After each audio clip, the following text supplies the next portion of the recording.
Good afternoon, morning, evening, wherever you might be. Welcome to our discussion of our reading for week 42. That's from October 15th through October 21st. This passage consists mostly of our editor's review of the intertestament period. But in addition, we will read or have read John chapter 1 verse 1 through chapter 1 verse 18, and we will read Matthew chapter 1 verse 1 through chapter 2 verse 23, and we will read Luke chapter 1 verse 1 through Luke 2 verse 52. So we are, in fact, in the New Testament, finally, now that we've made it to October and the 42nd week of our study. As I mentioned, the editor's comments, I think, are quite interesting, and this is his comments on the history in the intertestament period, which he defines as 425 BC to approximately 5 BC, essentially the birth of Christ, or right before the birth of Christ. And he describes some of the writings of what is often called the Apocrypha, the hidden books. These are books that were to some degree claimed to be part of the canon of inspired literature. However, as the editor points out in the readings, if you read all of the comments that the editor makes in this area, many of these writings are clearly historically inaccurate and are certainly not inspired, but some of them may have been written, the editor claims, and might be true, I don't know. He says that both 1st and 2nd Esdras are in fact attributed to Ezra, the writer of Ezra in the Old Testament. I don't know that to be true. I have no means of establishing the accuracy of that, but I like the editor's summary of what 1st and 2nd Esdras tells us. So he's describing the contents of that, and at the very end he says, "How long will it be then before the righteous finally get their reward?" This is the question. And how will the wicked be punished? And then the editor says, and just as in Job, although some answers are provided, the basic response to these difficult questions is that there are simply many things which man cannot yet know. So much like reading Job, we might as well just get over it. We don't fully understand yet. The other part that I found interesting in there are several pieces of it that I found interesting, but the story of Susanna, I don't know about you, I had never read or heard of the story of Susanna. I am just going to read briefly a little section, the little section that the author provided. So this is a short story about a virtuous woman named Susanna who is falsely accused of infidelity by 2 evil Jewish elders when she spurns their lustful advances. As she is being led away for execution, following a trial in which her accusers have perjured themselves, Daniel, presumably the Daniel of the Old Testament, urges that the 2 elders be questioned outside each other's presence. That move results in conflicting testimony, which confirms Susanna's innocence. The story may well be simply a hypothetical case used to bring about reform of a rule of evidence in capital cases. While under the law it takes 2 witnesses to establish guilt, it remains possible for the 2 to conspire to bring about the death of an innocent person. The new rule of procedure would help to expose any such conspiracy and provide the death penalty for the conspirators instead. I don't know about you, but if you read that the same way I did, you would be forced to think back to Jezebel hiring 2 perjurers to testify against Naboth so that she could acquire his vineyard for King Ahab. So I wonder if this story goes clear back to that time frame. Who knows? And again, is it actually inspired? Was Daniel the prophet actually involved? We have no way of judging that.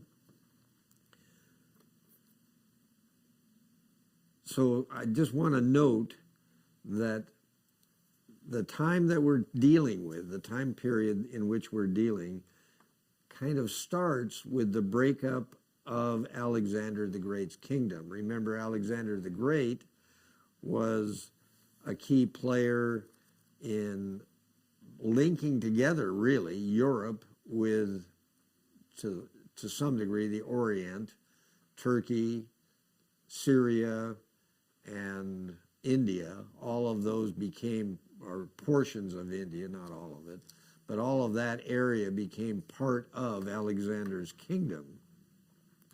And I would note that Alexander was the person who brought to fruition the completion of the prophecies against Tyre and Sidon.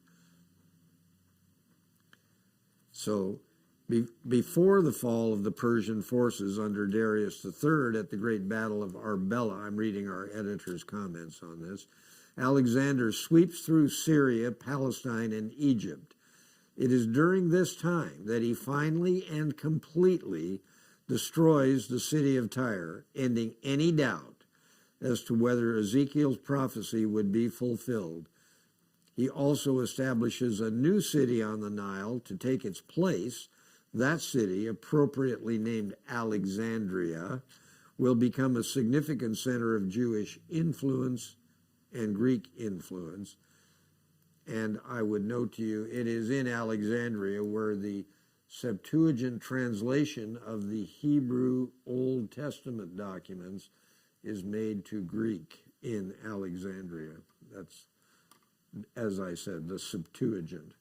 Anyway, after his death, his generals, of course, are not exactly cooperative as to who's going to be in charge now. And so the kingdom is broken into 4 parts. Macedon in Greece, in other words, that's where Alexander originated. Then Pergamon in Turkey, the Ptolemies in Egypt, and the Seleucids in Persia. And I would note to you that the Seleucid-Ptolemy conflict, the boundary between them moves back and forth through the area of Israel. So this whole period until the Romans became in power, during that whole period under the broken up Greek kingdoms, the strife between the Ptolemies and Seleucids makes Israel a pawn in that whole conflict.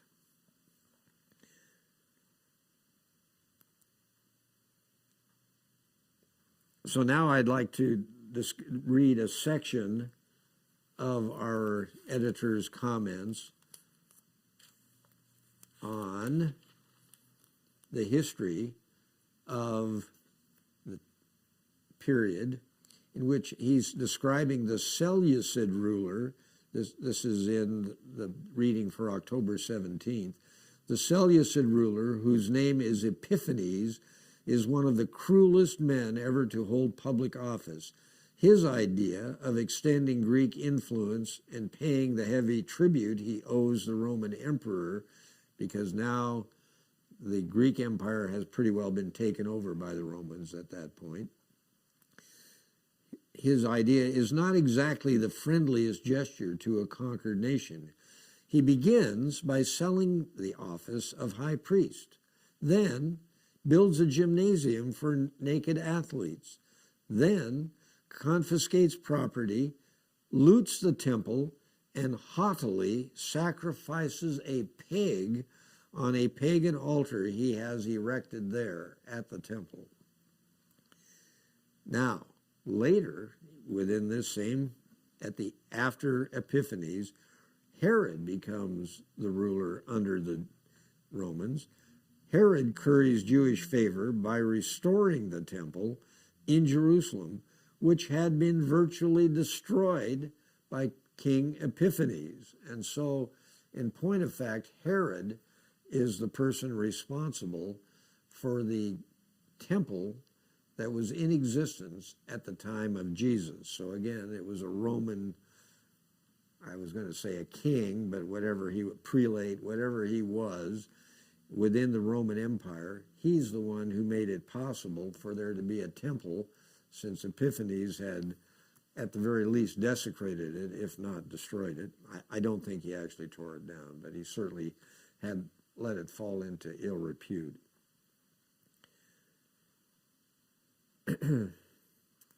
So then, I would like to read a little bit about the history from another part of the October 17th reading by our author, our editor, because now we're getting close to the time period of Jesus. Between 37 BC and 30 BC, political intrigue and more wars will bring to the Egyptian stage the last and most famous of all the Ptolemies. So this is the Ptolemaic kingdom in Egypt, Cleopatra. As a Greek ruler, she poses the last real threat to Roman dominance. Her marriage to Antony is legendary, along with their battle at Actium in 31 BC, where both lose their lives to Caesar's nephew and adopted son, Octavian. I didn't know that was Caesar's adopted son. That was news to me. In any event, in 27 BC, so now we're getting really close to Jesus' time, the Roman Senate gives Octavian the title of Augustus, and it is this Augustus Caesar who gets credit for founding the Roman Empire with its Pax Romana, or Roman peace. For the next 2 centuries, from approximately 27 BC, the civilized world will enjoy unprecedented peace, prosperity, and for the most part, good civil government under Roman rule. It causes one to think again of a God who is working through history to achieve his eternal purposes. A century later, one would be able to look back and see what an ideal time this was for the divine events about to unfold in Judea and later throughout the whole empire. So in other words, our editor is pointing out that God's hand in consolidating all of this under the Romans allowed for a very effective spread of Christianity after the crucifixion of Jesus. So, with that, we actually get to the coming of Jesus. And I would like to just read a brief passage concerning the Messiah. This is, again, our editor's words in the reading of October 18th. Who is this Christ, this Messiah? His name is Jesus. His symbolic name, Emmanuel, meaning God with us, signifies his deity. He is man, to be sure, but God as well, and he is God, the God of creation, but man as well. God lowers himself so that man, we, might be elevated. He leaves heaven so that man, we, might be allowed to enter it. To man who cannot begin to understand the ways of God, it is clearly a great mystery. And I certainly support that statement. But what a marvelous and wonderful mystery it is. So in any event, in our reading, Matthew begins with the genealogy of Joseph, who is the legal father of Jesus. Now, I say legal father because in this reading we do discover that in point of fact Jesus is miraculously brought into birth through the Holy Spirit interacting with Mary. So with that, we find the genealogy in Matthew for Joseph, his putative father. And what I find interesting about that passage is the inclusion of 3 women in the genealogy. In other words, normally they would commonly only list the male relatives, but in this case they mention Rahab, who was, remember, well, she was a harlot, and she was in fact a Canaanite. She lived in Jericho before the fall of Jericho and was rescued by the Israelites because she rescued the spies. In addition, it mentions Ruth, which it makes sense, but she was in fact not only a woman, but a Moabitess. She lived east of the Jordan River in Moab. She was not in fact an Israelite at all. And so by their modern standards, if your mother's not a Jew, you're not a Jew. That's unless you do the conversion thing. And then the third woman that was mentioned was, of course, Bathsheba, which that makes sense. She was very important. She was the wife of David. But let's face it, she was an adulteress. She and David had committed adultery. So it's interesting that that's all fessed up again here in the New Testament. And then as we continue our reading, Luke appears to provide the genealogy of Mary herself, and it does not seem to contain any harlots or any people of ill repute, but nonetheless, she is defined. Now, the other thing that's covered in our reading, this week's reading, is the fact that we are told of the miraculous, it is miraculous, arrival of John the Baptizer. Now, in this instance, this harkens back, in my view, to Abraham and Sarah. This is almost a replay of Abraham and Sarah. Zechariah meets an angel in the temple while he's doing temple service. His wife is said to be barren and has been barren, and they're advanced in years, not as advanced as Abraham was, but still advanced in years, as old as me, it sounds like. But the angel assures him that they will, in fact, have a son who will go on in, and now I'm quoting the passage, the spirit and power of Elijah. So John is the Elijah who was to come and did come. And in our reading, we of course also read of the miraculous birth of Jesus in Bethlehem. And why was he in Bethlehem? Because his father's lineage was from David, and that's why they returned to Bethlehem, the town that was considered the town of David. That's why they returned there when Augustus, whom we just read about, ordered the big census in approximately 4 or 5 BC. Now, I think it's interesting, and this is the last thing that I'm going to mention within our reading. Not unlike the Israelites, who, remember, were constantly going back to Egypt, Jesus is forced to flee. His parents take him as an infant to Egypt. So one last time, the Jewish people are forced to return, or decide to return. In this case, they were instructed. Mary and Joseph were instructed to go to Egypt to avoid death caused by Herod. So, nonetheless, they fled to Egypt. When Herod died, then they returned and moved back to Nazareth, which is where Jesus grew up. So with that, we are solidly in the New Testament making our way toward the end of the year, at the end of week 42. Thank you for joining us.